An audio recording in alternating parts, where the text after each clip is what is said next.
For my poem, I chose Psalm 23 because with everything going on right now with the coronavirus and people being quarantined and just like the seniors who have this tragic thing happen and all the athletes, I just thought it was really fitting. And personally for me, it just made me feel a little bit at peace with everything going on through all this confusion and frustration. And so, yeah, Psalm 23, a David psalm.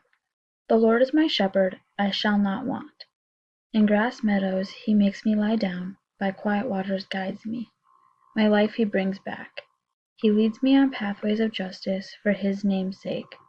Though I walk in the vale of death's shadow, I fear no harm, for you are with me. Your rod and your staff, it is they that console me. You set out a table before me in the face of my foes. You moisten my head with oil, my cup overflows. Let but goodness and kindness pursue me all the days of my life, and I shall dwell in the house of the Lord for many long days.